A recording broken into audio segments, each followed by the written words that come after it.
Our next presenter is Dr. Lemir Teron. He's an associate professor at Howard University's Department of Earth, Environment, and Equity. That's right, they have a Department of Earth, Environment, and Equity. It's amazing. Yep. Dr. Teron holds a PhD in Energy and Environmental Policy from the University of Delaware. So a shout out, I guess, to many Delawareans are here today. Dr. Talany, a fellow UD. I had to look at their mascot is a UD. It's a blue hen, you can look it up. I'm not big on the species as Dr. Talany is, but there you go. So Dr. Teron's research and advocacy, he has research and advocacy center called Unlearned Power. It's focused on environmental justice, public science, equitable policy and urban forestry, and upending the systems that are predicated on exploitation, marginalization, and inequality. He is also the author of Urban Forestry and Environmental Justice Playbook, which he'll be sharing today, and along with successful case studies and actionable tools to help empower residents to take action in shaping their own communities. Please join me in welcoming Dr. Lemir Teron.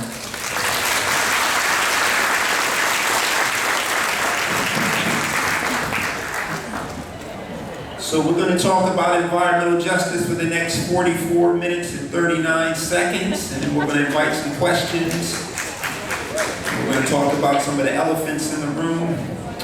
As my host said, we have a newly created department, just 1 year old, a lot of enterprising undergraduate students who are operating in this space. So let's make sure after this talk, we talk about some substantive alliances between Howard University and some of you all's enterprises. So first thing I want to do is ask a question, and you're welcome. I teach. I used to teach grade school, now I teach college, so you're welcome to shout out, kind of orderly. What's the most urgent issue that urban trees are facing? Anybody want to stick their toe in that water? Extinction. That's it? Water. Climate. Vandalism. A little bit louder? Vandalism? Vandalism. Okay. Anything else? Pollution. Development. So I thought about a few of those things. Climate, invasive, extreme heat, vandalism, and water issues. We can think about all these things, but I want us to do so in the context of how does socioeconomic inequality, how does environmental racism, how does genderism, how does speciesism amplify all of those issues, right?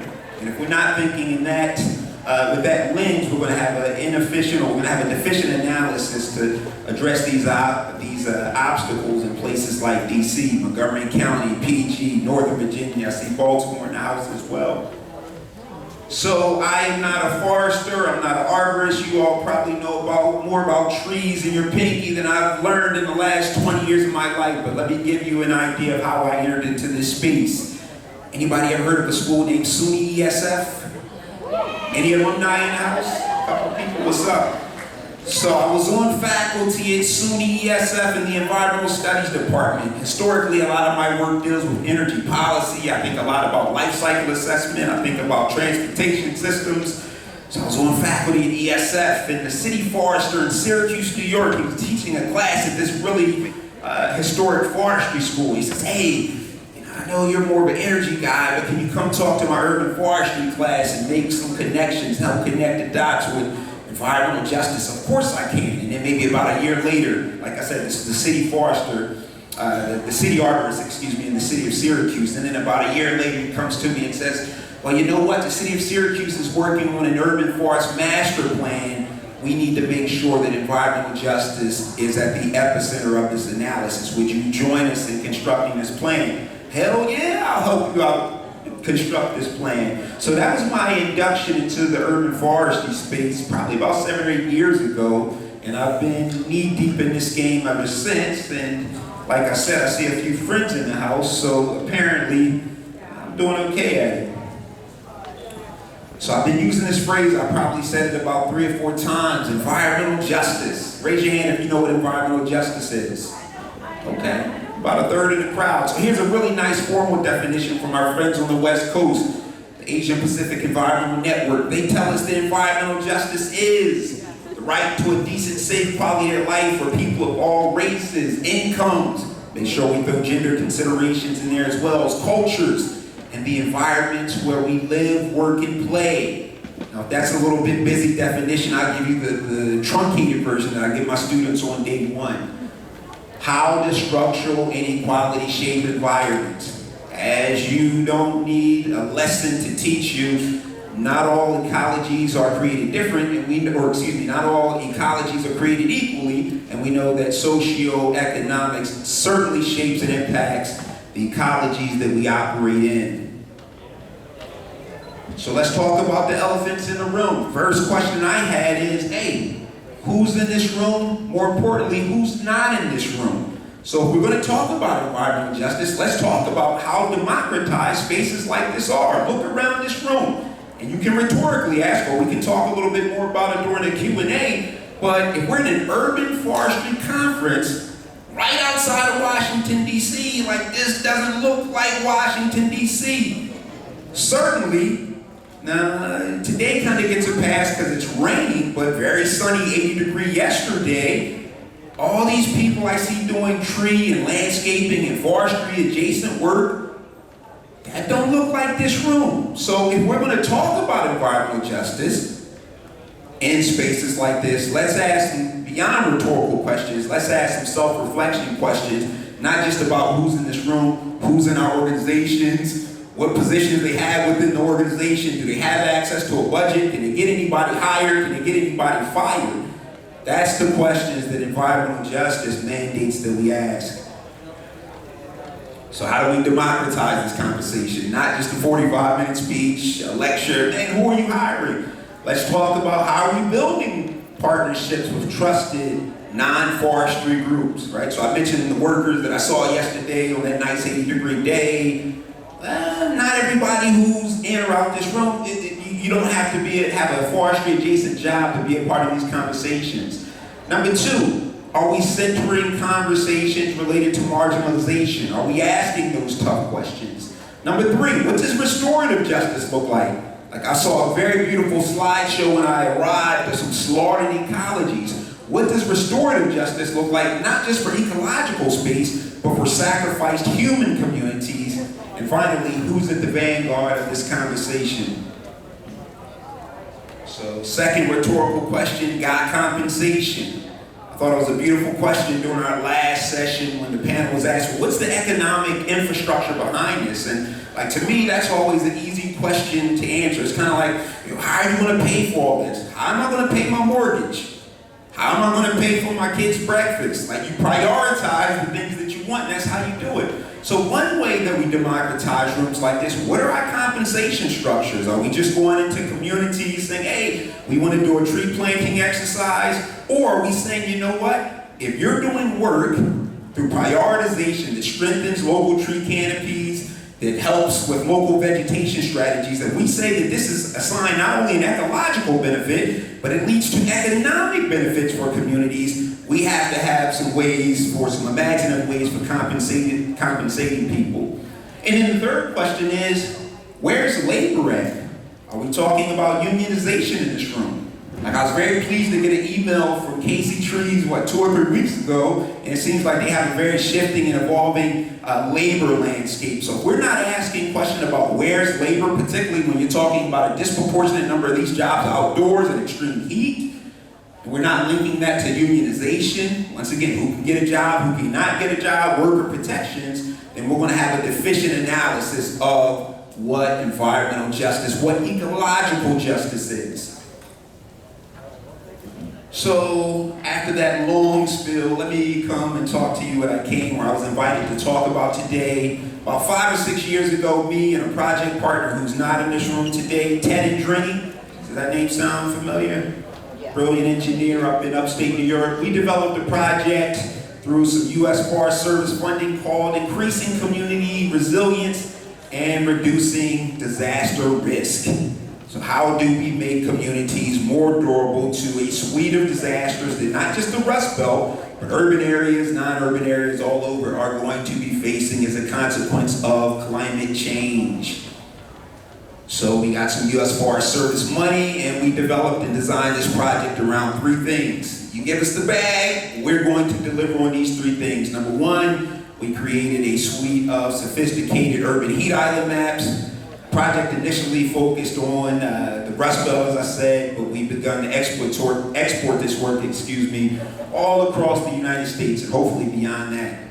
Number two, we created a framework designed around something, as you may be familiar with, train the trainer, but we specifically did it around urban forestry. So how do we train local residents in upstate and central New York key forestry skill sets so that they can not only advocate for healthy vegetation in their own backyards, but they'll be better equipped to engage with local environmental networks, local political machinations to advocate for neighborhood and region-wide benefits. And then number three, as Vince said, I wrote or co-wrote with the team a playbook for us to synergize thinking on community forest and environmental justice. In my estimation, and hopefully in your estimation, if we're not talking about those two things in concert, we're not talking community forestry. So part one, mapping, as my good buddy Joe mentioned, he's a map guru. Well, guess what, Joe? I developed a few maps as well. Hopefully we'll get to partner on some stuff. And who's been to Syracuse? I know a lot of you all said that you've been to, or you've heard ESF. And only about 8 people have been to Syracuse. If you've been there, you've been on that interstate right now. It's actually in the midst of being redeveloped. I-81, which runs through the heart of Syracuse, has reached, as the engineers say, it's reached the end of its useful existence. So you had this nice interstate, nice to some, running adjacent to SUNY ESF and Syracuse University and the recently renamed Carrier Dome. Guess what? That interstate runs right atop of the state's oldest public housing project. Look at that picture in the middle. Like from an engineering standpoint, that interstate is a dream. We can build a viaduct 15, 20 feet in the air, and it can literally hover above the neighborhood, but we're sending our kids to play and swim and hoop in an area that probably they should have no proximity to. And this interstate is currently in the midst of being redeveloped. So we have to historicize these conversations. Why do some areas have green space while others get the interstate in their backyard? Well, we have processes like redlining and white roads through black bedrooms, the expansion of suburbanization, which made downtown areas very expedient for folks who wanted to commute in 30 or 40 miles, 30 or 40 minutes away. And you had the decimation of not just ecologies, but you had the sacrifice of a lot of communities. So here's a redlining map of upstate New York. If you're not familiar, the University of Richmond, I think, has a brilliant archive of redlining maps of all across the country, from all around the country. Coincidentally, we've never been able to find the DC redlining maps, if they exist. Different stories about that. Pretty graphic language. I don't know if we actually have time to go through, but this is like the history and the historization of environmental racism, right? The R word. So you don't just arrive at a point in the 21st century where you have neighborhoods that have quote-unquote low tree equity scores. There's a political machine behind that. There's an economic machine behind that. And then we know that the dearth of green space and the consequences of redlining have some really pernicious human health consequences. Housing discrimination made summers even hotter. Guess who disproportionately lives in those urban heat islands? The effects of historical housing policies on resident exposure to extreme heat. And then you can start to link that to any number of human health fallouts and consequences. So we have dreams, nightmares, and here are the consequences of those dreams and nightmares. The devastation of green space, installation of gray infrastructure, impervious surfaces, and we start to see how urban heat metastasizes around low vegetation areas. And these are the things that we talk to residents about. So when we say that we engage and train the trainer, this is predicated or bedrocked around public science. So this specific project, we would go to each neighborhood within that city. It's a pretty decently sized populated city, or pretty well populated city, and we would show them not only the impacts of the urban heat, so it's not enough just to say, hey, here's a citywide map. We do a neighborhood by neighborhood map and then juxtapose that urban heat inequality with your impervious surface as well as your contemporary tree cover. And like that can be a doom and gloom conversation. What am I going to do about it? And this is where the public science comes in. Not only will we show them the present, we would show them, more importantly, the possibilities. Well, what happened to inordinate urban heat if we increase tree cover by 10% or 5% or 20%, and then we would paint different scenarios for what that would mean for local temperatures. As everybody in this room knows, when your local meteorologist comes on television and says, guess what, Washington, D.C. today, it's 91 degrees or 88 degrees. Does that mean that's what the temperature is in your backyard? Of course not, right? You live in one of those urban heat islands. If the forecaster comes on and says it's 97 degrees, in your backyard it might be 105 degrees. And once again, there is a political infrastructure that undermines that or undergirds that causes that to have some really racialized and economically induced impacts.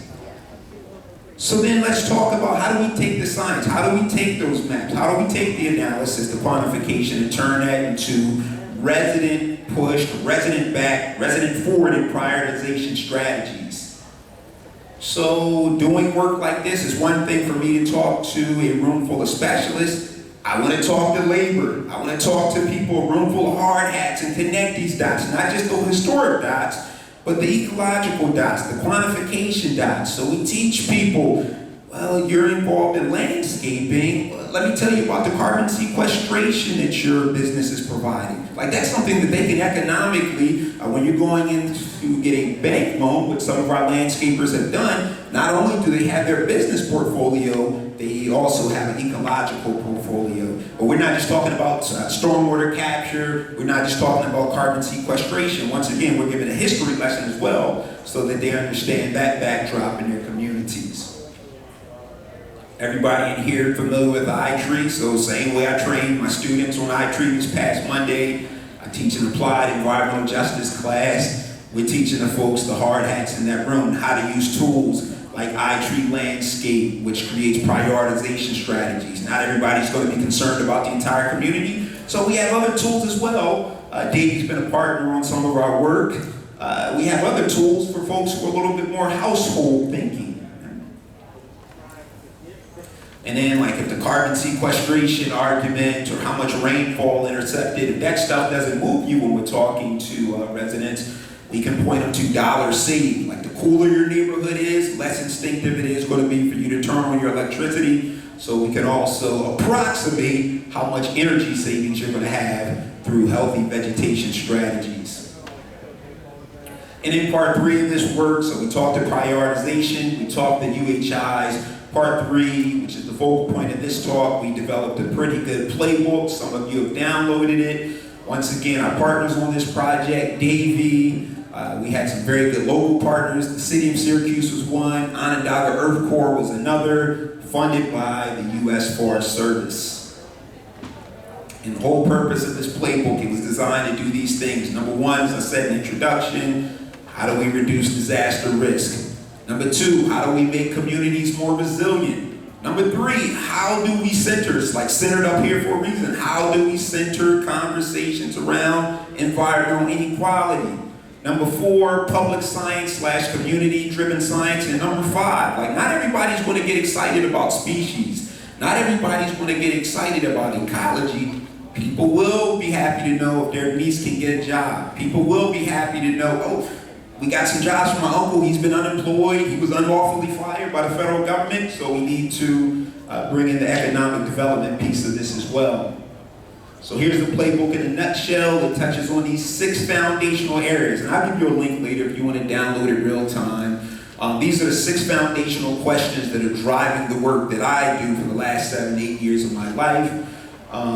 Which areas should be prioritized for planning? How can urban and community forestry strategies and planning center environmental justice? Which tools do we need to be using? So for example, how can UCF efforts catalyze public interest and support in communities historically excluded from environmental planning and design? Like if we're not engaging, we talked about that 20 million acres, maybe I got the number wrong, but if we're thinking we're just engaging the same old players, we'll never get to that 20 million acres. Which tools support communities' efforts to engage scientifically backed decision-making towards UCF prioritization strategies? These are things that we have to be very intentional about going into this type of work. And then, as I said before, like these are complex situations. It's not just 6 questions, there are innumerable questions. So I'll give you a link to the playbook. And it's been known if you have problems with insomnia, you can go through all these questions and maybe it will help you out a little bit later. There's the link right there. So if you want to take your phone out, and it's free, you're not being charged. Federal government paid for this and the check has already been cashed. So go ahead, I see a few people politely, you may not want to read it, but you don't want to leave me hanging up here, so you're politely taking out your phone. But now check the playbook out. We're up to about 2,000 downloads, so somebody's reading it. So what are the things that I want to think about as we're rounding this corner? Number one, who are your partners? As I said with my elephant in the room question, who's in this room, who's not in this room? If we want to permeate different communities, if we want to permeate groups that have historically been excluded from these conversations, how are we reimagining our partnerships? I see one of my partners right there. I see another one of my partners right there. How are we reimagining partners so that we get different folks who not just come to the planning meetings, but when we have the 16th iteration, I think next year is going to be 16 for this, when we have the 16th annual iteration of this event, the room begins to look more democratized. It begins to feel more like metropolitan Washington, D.C. Number two, public science. Like, what are we teaching people? You shouldn't have to get a degree from ESF or Howard's Department of Earth, Environment, and Equity. It's a mouthful. You shouldn't have to get a degree in these things to have a say, to speak coherently on issues like climate change that are going to impact us all, right? So how are we mobilizing residents? And part of that, or an extension of that, is what does community benefits, what do community benefits, and what does community buy-in look like? Number four, non-traditional techniques, right?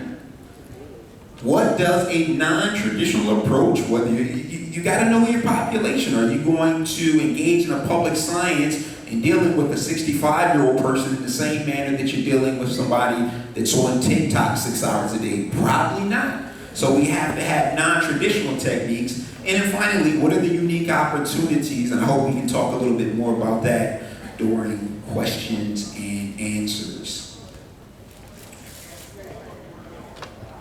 And then for these considerations, like this is, I didn't expect for this to be literal, but man, that very first question I have at the top, who's at the table, who's on the menu? And this is a critical time to be asking that. Who's at the table, literally who's sitting next to you, and who's getting talked about?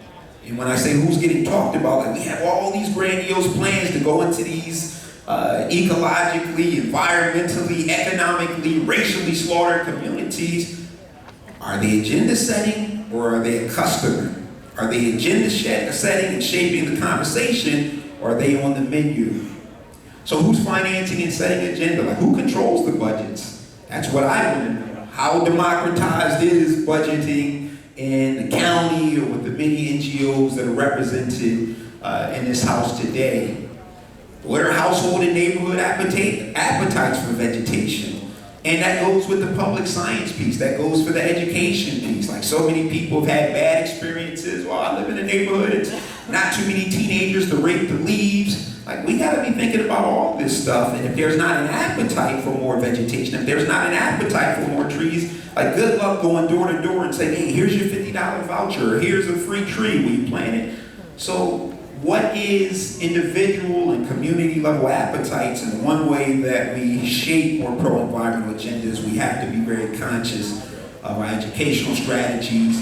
And this just can't be a thing where like education is centered on 8 or 10 or 14-year-old kids, right? Like if we think about a problem as grave as climate change, if we're putting our check in a bank that focuses on people that are not going to have a meaningful political input for another 7 or 8 or 10 years, I think we've made a bad mistake.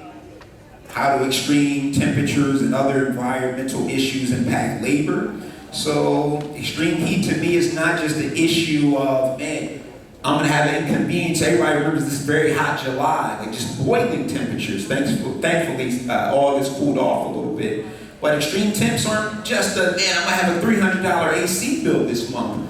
What is the region-wide cooling strategy? What is the citywide cooling strategy that first and foremost centers workers? And you can't just be, hey, we're gonna give people a break every 3 hours when the temp hits 93 degrees. It can't just be, and you know, we're going to make sure that people have access to water. We're going to need more robust activity than that. And then that question in the red is like a motif or a recurring theme. Like we got to be asking the question, who's literally in the house today and who's not in the house today? So consequently, we must deal with this not just from an esoteric or theoretical, when we look at some maps and maybe we ask an angry question. We got to do this based on, like, we're all scientific minds in this room, but when it comes to addressing issues like racial inequality, we become very unscientific then. So I say to you, let's preface this conversation. Let's talk about historic impacts. Let's talk about contemporary happenings. Let's talk about marginalization. And let's talk about who our friends are, like who's not our friends. What are you talking about, who are our friends? This part where it gets kind of personal to me right here, not personally emotional, but like for the last 7, 8 years, some people in this room hit me up. Oh man, there's a grant out there that has environmental justice in it. Let's partner on it. And then you just have this unhidden, shifting landscape over the last 6 months. And now you're changing your websites, you're changing your language on the opportunities that you're looking to go for. So are we friends or are we not friends? And if you believed in environmental justice when there was a bag, an economic bag 6 years ago, 2 years ago, how come your language is changing now? How come your language is evolving now? So, like everybody else, there's been 6 people today shilling a book. Damn it, I'm gonna shill mine too. Dropping in March of 26. The Playbook is free. This one's going to cost you a couple dollars, but drop it in March of 26. Unlearned Power, Strengthening Communities. So we talk about forestry, we create the nexus to energy, and we do all of this within an environmental justice context, usually in urban areas. So with that being said, thank you very much for your time, and I'm happy to take any and all questions. Let's give Dr. Teron a hand. Thank you. Well, we're open for your questions. Maybe I can get started, Dr. Teron. So we had talked a little bit about some green spaces, both in New York and DC, that you had mentioned to me, like that you were good examples of community involvement or whatever. Maybe you can speak to just some projects locally and maybe in your past that you were like just great examples of community forestry, everyone coming together, greening a space, taking care of it. So I just see I ran very short, so this is going to be a really long. We have enough time for Q&A. Yeah, it's going to be a really long. So yeah, so I'm part of something I co-created, the Mid-Atlantic Environmental Justice Fund. Does that sound familiar to anybody? I'll get an applause. Thank you. That must be a grantee. So circa, I don't know what year was this, it had to be after the Inflation Reduction Act. I was still working at ESF at the time, and I reached out to a guy who heads an organization formerly at the University of Maryland called SIEGE. Say, I'm up in the forestry school, but I'm about to move to Maryland or DC. Can we make some things happen to get this up to $50 million in federal money dedicated to urban forestry and environmental justice? And then we bring in a third partner, the Chesapeake Bay Trust. So from that convening with just 3 people over an unholy number of video calls, we applied for $50 million. The bad news is we didn't get $50 million from the federal government, but we got $17 million to plant trees in environmental justice or adjacent areas within the Mid-Atlantic. So we have project partners all throughout the region. I just got back from Rehoboth Beach. We got projects out there. I just got back from PG County. Shout out to Eco Latinos in the house. I see my friends with the Baltimore Tree Trust. They're grantee recipients. So those are examples of groups and organizations that are looking to do healthy work throughout the region. We also have project winners, Lancaster, Philly, an assortment in Maryland and DC as well. But I'll talk about one that's a little bit more personal. You maybe 3-4 months ago said, hey, we're doing a conference. Can you come out to talk about environmental justice? Yeah, sure. Do they have tomatoes? Are they going to throw anything at me if I say something that people don't know? They're not? Okay, we're good. So I say, hey, well, I don't have a quid pro quo opportunity, but hey, scratch my back, maybe I can do something for you. I got a group, I teach a group of approximately 20 to 25 applied environmental science students. Can we do some coordination between Howard University and Casey Trees? So I'm delighted that you accepted that invitation. On September 29th, we will be doing a joint Casey Trees Howard University tree, not a tree planting, but a tree. Tree care. So we've been Yeah. mulching some trees at a rec center nearby and just talking about these trees and proper mulching techniques. Right across the street, Georgia Ave. So if you haven't been to Howard University, like that's the most immediate example of a good project or project I'm very much looking forward to. So thank you for accommodating that. Thank you. Yeah. Another question in the house here? Right up front. Yeah, Patrick and Melinda are coming around, so raise your hand if you have a question. They'll kind of tee you up for the next one. Hi, thanks for your lecture. I find it to be probably the most important here today, considering what's happening across It makes me emotional, thank you. I'm a resident of DC and pretty horrified with what's happening right now. And I am finding it hard to maintain these definitions of professionalism in my workplace while also combating what's actually happening within my own community. And I'm wondering if you could speak to how, I guess, where the line is between professionalism and reality within the workspace. So I don't know if I have an answer to that question. I think it was a really profound question. How I would answer that is,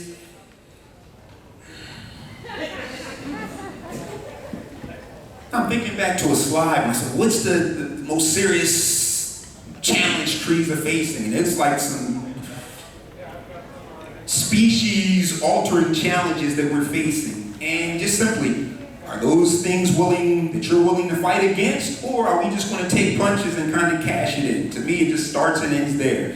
I would say the same thing, racism, genderist, sexism.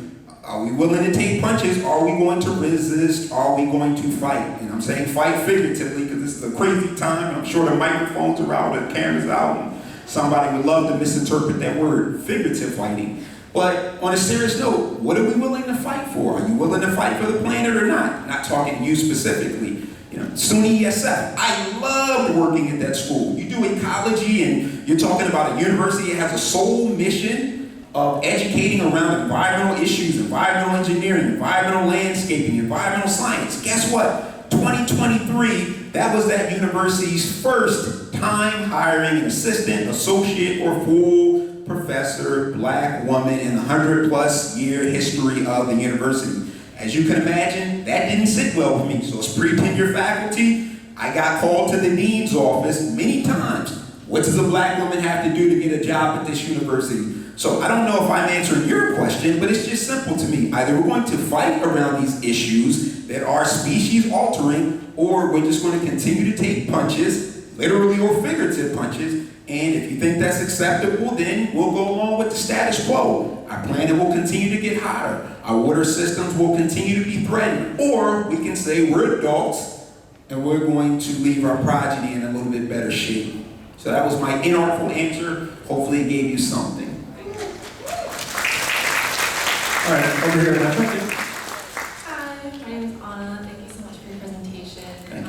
My question is about the highways dissecting communities, because as you've said and everyone knows, there's a lot of broader implications from cutting through a community like that, and that's happened in probably every single city in America. There are some examples in Europe that I've heard of cities removing those highways and redirecting traffic to sort of reunite those communities. Do you have any ideas on that in America, or any examples that you know of? I got it. Thank you. What a friend you are. Yes, I just wanted to go back to the rendering I had on here. So we had a really hopeful moment. That highway that I showed you in Syracuse, and we have highways all around the country. Like, these things are 50 and 60 years old, and cities and states have made decisions like this one in Syracuse. They're making it, hey, these highways are coming down, or at least the ones that are urban thoroughfares. So politically, there was a nice window over the last 5 or 6 years where states and cities were making the conscious decisions that we are going to get rid of these thoroughfares of expedience. Those winds are shifting, and those winds will continue to evolve. Maybe 3 years from now, 7 years from now, there will be an evolving situation. But there is optimism in this Syracuse case. So that viaduct, the 1.5, 1.8 approximate miles that runs through just east of downtown Syracuse, that's coming down and going to be converted to an urban boulevard, which is going to be great. There's going to be a lot of tree canopy associated with that. We've done some modeling. There's going to be a lot more environmental benefits through a sophisticated reimagining of that. But we also have to think about the human landscape, so we can structurally reimagine that place. The second part of that question becomes, well, we now have a more walkable place, but who's going to get to live here? Who's going to get to play there? Who's going to get to work there? So that can come with a host of issues, gentrification, job implications. So I think your question, which is right on point, are there examples, not just in Europe or in Eastern Africa, there are examples like Syracuse in this country, examples like Detroit of good things happening, but we always have to be mindful of what's next, right? We have to be conscious of workforce development, and that's where unionization comes in, right? Who has access to a union card? Who's going to be able to drive those trucks and work the equipment involved in that reimagining? So that would be one example of just part one in this society, the Syracuse example, but part two is what comes next, right? And if we're not conscious about the gentrification and all that stuff, then once again, our analysis is deficient. Back corner. I was going to say back here. Oh, okay, I'm sorry. Sorry. We have microphones over here. Belinda? I'm the shooting guard, you're the point guard. Thank you for your presentation. I've been looking at some of the tree equity areas in the community that I work with, and I found that a lot of them have a high percentage of renters. And while I've rented a significant part of my life, and I also always felt like I had some agency over the property I rented, I don't always find that those communities feel that they have the agency of those spaces. What's your recommendation of working with a high rental area and to either engender that agency or help them understand that their environment is just as important as the environment of places where people mostly own? Yeah, thank you for that. So I'm going to put my energy hat on for a second, because I said I came into this game and still very much an energy guy. I think about social life assessments, social life cycle assessment, life cycle assessment. So I'm thinking about an organization in Washington, D.C. called the DC SEU, the Sustainable Energy Utility. That sound familiar to anybody in this room? Probably got some residents. So they've been very enterprising. Like typically when we think about solar projects and renewable energy development, it oftentimes lionizes or prioritizes the private property owner. But the SEU has done something very different. They've created a nice suite of programming like, man, how can we democratize solar panels and bring them into rental communities? How can we work with renters on our weatherization program? So that's not directly a forestry question, but I'd say look in the energy space. Look at what they've been doing. How can we convert some of that programming?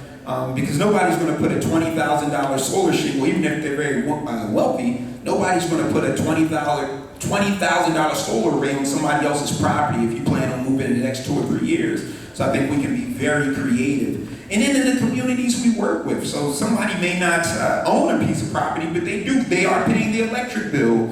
And if we have strategies where we're increasing canopy, they directly benefit from cooling costs. If we have strategies where we're increasing canopy, they directly benefit from the propensity of their first floor not flooding. If they're not property owners, then they directly benefit, particularly if they're in these areas with the combined sewer system. So just because somebody is not a property owner, that doesn't mean that they don't have just as hefty stakes and a vested interest in the fate of the local ecologies.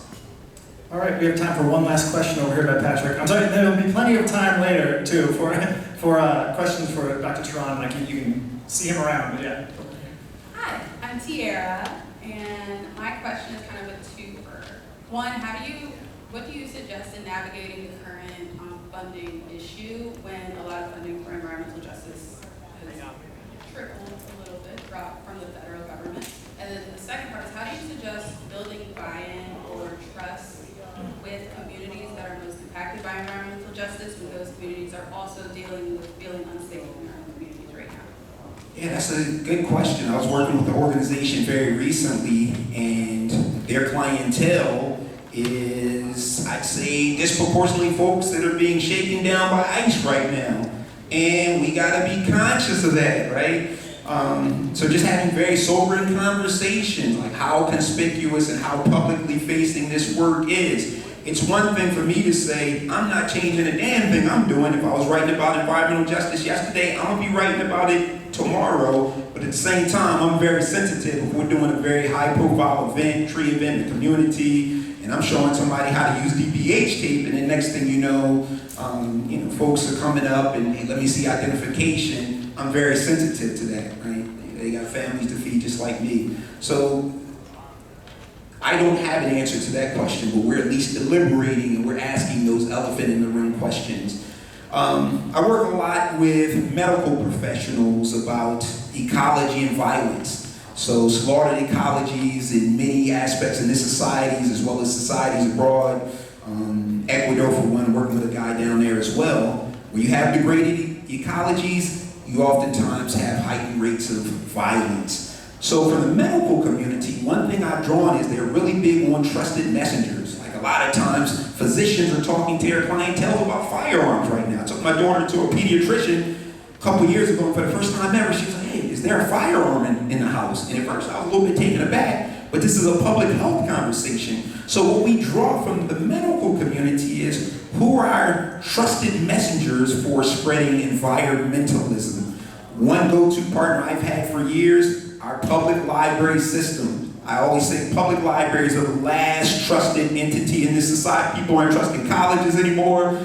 They're not trusting their doctors due to vaccine craziness. They're certainly not trusting federal, local, state governments. People still of all demographics trust and go to public libraries. I go to the public library, I'm seeing wealthy folks, I'm seeing unhoused folks, I'm seeing stay-at-home parents. So you're talking about all strata of life, and that's a go-to hub for my programming. And anytime I'm talking climate in a library, anytime I'm talking about interstate redevelopment, anytime I'm talking trees, and I've talked about all three of those things, libraries always drive turnout. And in part two of that is, if we, once again, let me just repeat, if we agree that people are bringing economic benefits, where's the carrot? So we pay people like a pretty nice sum if they're agreeing to be a trainer through this train-the-trainer programming. We pay people enough, like not these $25 gift cards and you come out and you get a slice of pizza. We pay people handsome sums to come out and get training. So some people, depending on the duration of the work, $400 check, $600 check, people that are with us for a little bit longer, they get a little bit more. So that would be a way to sustain relationships, trusted messenger compensation. And then your first question was about, remind me? Yeah, funding. Crazy time. Obviously, what worked yesterday won't work today. I think that there were some very coherent answers about the evolving challenges, but also the responses to those challenges. I know that you're in county government, you're on the front lines. So I'd say it's an assortment of things, but probably the most coherent thing I would answer, I don't have the full response to that, but I think one of my first, how did I pay my mortgage last month? I prioritized it. How did I make sure my kids ate today? I prioritized it. So that's just part of being an adult. I'm not saying that flippantly, but the things that we prioritize, we'll find a way to pay for it. Thank you, Dr. Teron. Please give him a big hand. Thank you so much. Truly appreciate it.